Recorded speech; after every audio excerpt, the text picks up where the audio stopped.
Hi, I'm Melissa. I'm an intuitive coach and mentor, And I'm Louisa. I'm an awakening coach and energy healer. and we're your spiritual besties. We're just everyday women having an extraordinary human experience. You see, we've both been led down the path of amazing discoveries through the power of spirituality. So, we're here to share our experiences as we dive deep into all things sacred. Our hope is that we can contribute to the collective conversation to help you feel less alone and more confident as you walk the path to becoming more connected with the universe. We'd love for you to join us each week as we share our discoveries and navigate this journey together. I was thinking about self-worth and self-love, and I think that it is so key and integral to healing.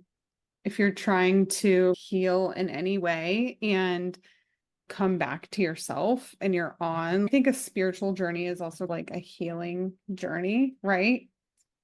And I think the self-love and the understanding your worth is like one of the biggest key pivotal points on that journey of healing and the journey of self-discovery and really leaning in and looking inward.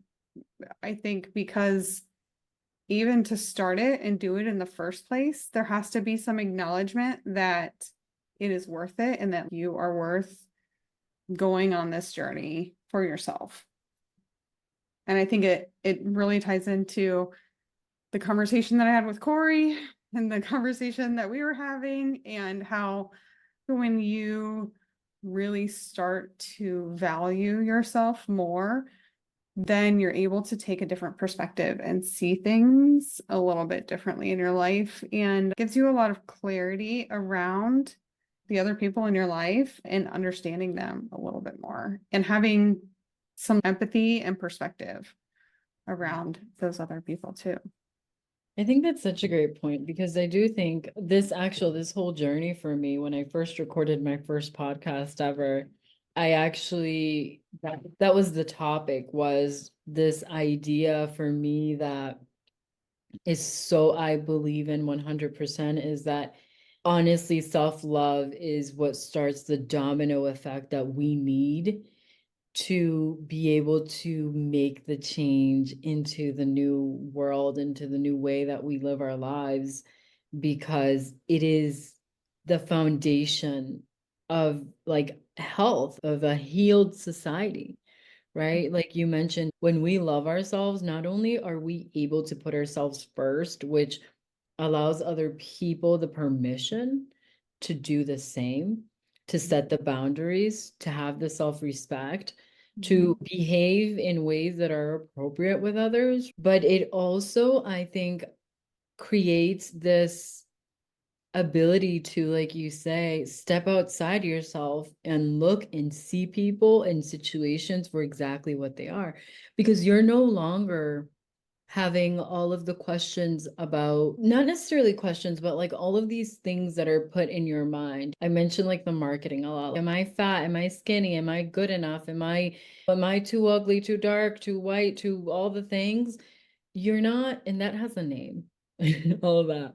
But you're not questioning those things anymore. You know who you are. You are confident in who you are. You are stable in who you are. You are centered. You are balanced. And I'm talking about in general, right? I'm not saying we're all balanced at all times, but in general. And so you're able to step outside yourself and see people and situations for who and what they are and appreciate them for that. And whether good or bad, whatever way or whatever lesson they're supposed to teach you, we're able to really see that. We're able to see that and take it for what it is, not make it what all of our insecurities create it to be, but for what it is. Yeah, and that's where I think the ability then to feel like empathy for where they're at. And so it's once you've uncovered that, once you've recognized what's going on within yourself, then you can recognize it in other people.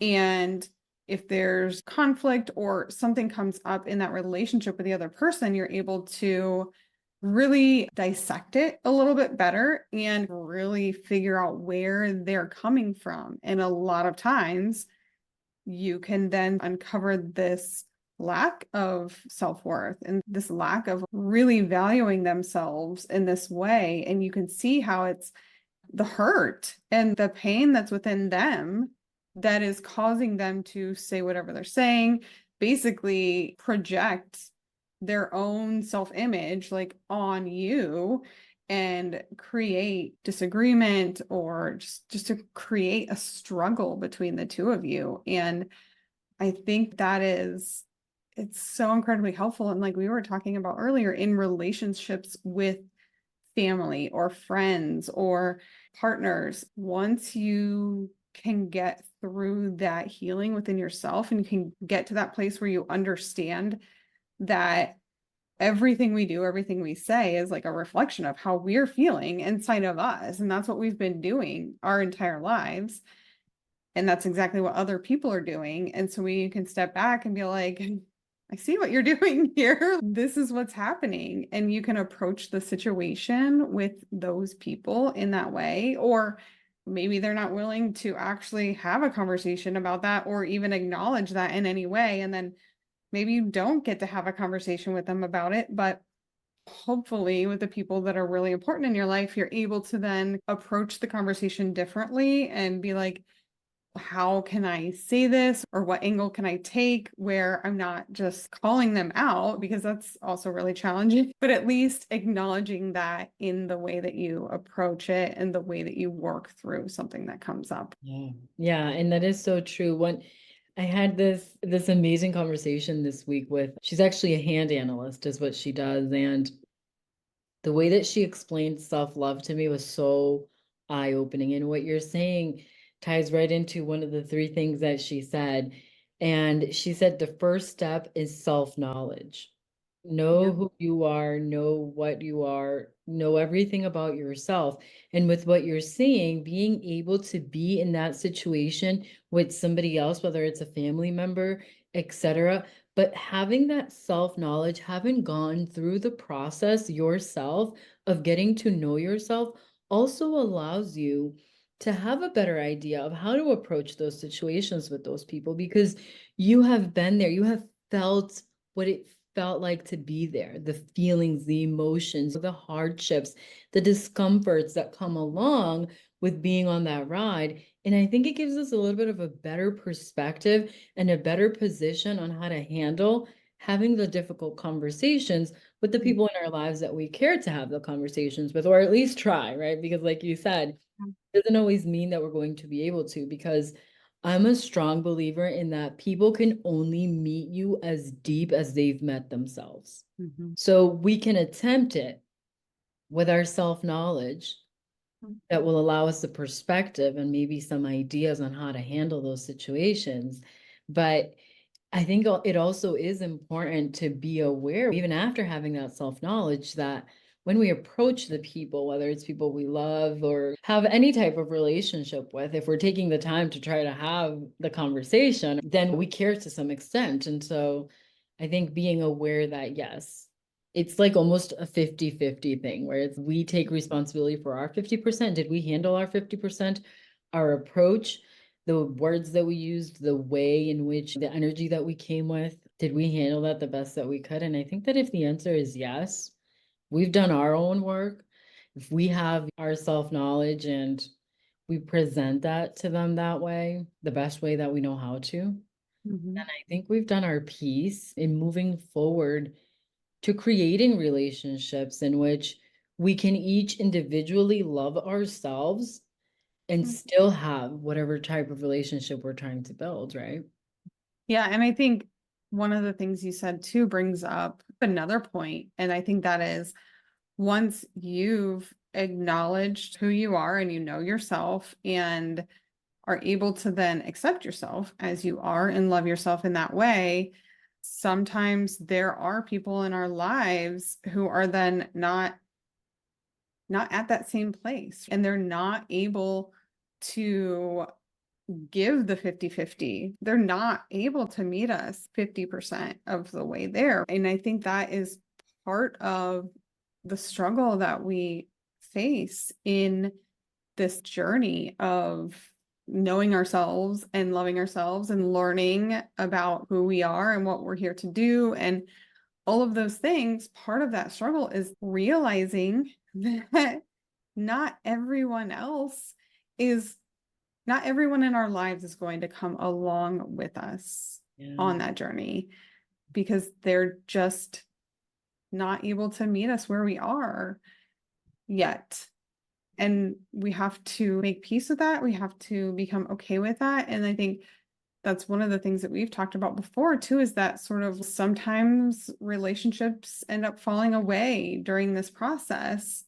And I think that this, it all comes back then to the self-love that has to be there on the journey, because you have to realize that staying true to yourself and valuing yourself is important enough to allow those other relationships to fall away along your journey.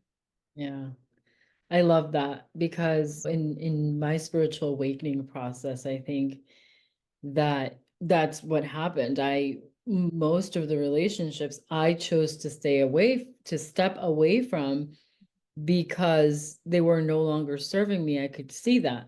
Now, at the time, with everything that festers when you're going through an awakening, it really felt like it was like, oh, okay, so that person's no longer going to be in my life. And that's not necessarily true. Other relationships that I didn't have the option, that they stepped away from me, with everything that was festering at the time, it was really a question for me about like myself, because the self-love wasn't fully there yet. I was more in like that self-knowledge phase. And it's so important what you said. It is important for us to realize that everybody is not going to come with us. But I also implore everybody to be aware that doesn't mean that they're not going to come with you forever. They have their own journey to go through, just like you're going through your journey, through your awakening. It doesn't happen for all of us at the same time. We all have our own experiences to be had. Our soul chose whatever paths in this lifetime. And so don't take it as a black and white. I think that's a very important part because, like you said, they're not there with you yet. But we do have to have the strength and the ability to cut it off at that time. Because if we're only at a place where we're both not fully healed, where we're both not fully loving ourselves, and some of the times where we both don't even fully know ourselves, so we haven't even accepted ourselves, so we don't even love ourselves. If we're at that place and it's just causing us more of this friction, then we need to step away. We need to have the strength to step away with the knowledge that this is just something that's not good for me at this phase of my life, in order for me to grow, and in order for me to grow without being hindered by people that I love and care about, or that I'm going to allow to hold me back. Because I think that's true for a lot of us. We want to try and keep relationships in our lives, even though sometimes we can see, okay, this is not great. This is not good. Sometimes we're still like, but I still want him in my life. I don't want to let him go. And the truth is that usually letting go is the best thing for all parties involved, whether you come back together or not. Letting go is the best thing because that's where growth happens. And when we allow ourselves to grow and to feel the pains of that growth, it really transforms you into this version of yourself that at the time and through the pain, while we're going through an awakening, we can't really see the light at the end of the tunnel. But what comes out on the other side is that self-love is unshakable. And I know I said that before, like when your self-love is unshakable, when it doesn't matter who walks in the room, it doesn't matter who leaves your life, you love yourself, you're there for yourself first, foremost, and always, then everything's going to be okay because you got you. And that's the main thing that you need. Absolutely. And I think that is 100% true that, yeah, it's not like you have to write people off and take them out of your life forever. But I think it is important to acknowledge where people are. And I think you're totally right that our ego, what we think and how that manifests itself and how we feel and everything in a situation, I think sometimes we think we can get that person there, right? And so we can struggle and push and pull and try to bring that person along with us because we're Like, I'm like, gonna fix come you on, with you me. have to come with me. I'm moving forward and you need to be right there with me. And I think that it doesn't work, right? It doesn't work. You can't make anyone do this work or have these thoughts or feel this way without them actually doing it for themselves. That's the only person who can do this work is yourself. And I think a lot of times the other person in the relationship can even get like resentful of it because it's this is where I'm at and this is what I'm doing. And so I need you to like get on board and be here with me. And they're just, yeah, I'm not like, that's not what I'm doing. I'm not there. Yeah. And stop trying to force me to do something that I don't want to do. And of course, it's not that straightforward, but I know that would essentially, be great. That would be right? great. Yeah, it'd be great if it were just that straightforward and you could just have that conversation You just sit like down with tea and have a conversation. I'm not coming with you. That would be a gift. Please and thank that. you. Yes, it would be great if that's actually how it played out in real life. Not typically how it works. Essentially, that's the dynamic that's happening, and that's what's really going on. And I think that's part of the challenge is that as much as you can see yourself and love yourself, and then take that perspective of being able to see and recognize like where other people are on that journey, we still have these ties that bind us and these relationships that we it can heal relationships and it can also take people apart and take them in separate directions. And that is the part that's so challenging. It is. It is so challenging. And a term that I learned during my awakening is holding loving space. And I can't tell you how many times I cursed that term. I was like, what loving space? I just want to kill them. I just want to wring their neck and wake them up and make them see and all of the things. But I do find that if you're able to hold loving space and it's hard. I'm not trying to say it's Mhm. easy by any means. Um, Mm, but if you're mhm, able to hold loving space, I think that things fall where they need to fall. People will fall in your life where they're intended to fall, mhm, whether that's away from you, whether that's closer to you, whether that is on the other side of the world, whatever it is, if you can hold loving space where you allow them, and mostly yourself, the mhm, space to let that become whatever it's meant to become, to learn whatever lessons you're meant to learn from it, have whatever experiences you're meant to have, and allow them that space over there while sending well wishes their way. I think that's one of the most beautiful things that you can experience, to be honest, because I know for myself during my awakening, I experienced that being able to, after I finally accepted that some people were just not going to be in my life. And to be honest, for me, the people that I chose to step away from, it was very easy for me to see. But the people that chose to step away from me, it was very hard for me to see. mhm, Like, why are you? I don't know. We can work this out. We can make this happen.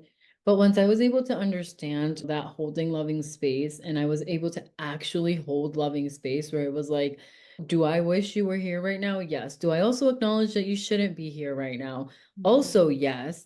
But do I wish that whatever it is that you're experiencing is whatever is meant for you at this time, and sending that energy along every time you have thoughts of them?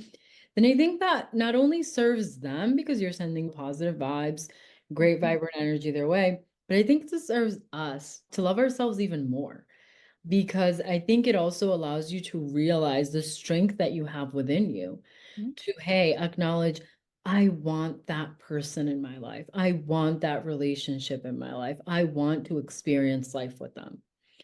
But that's not possible right now, but I still hope the best for them.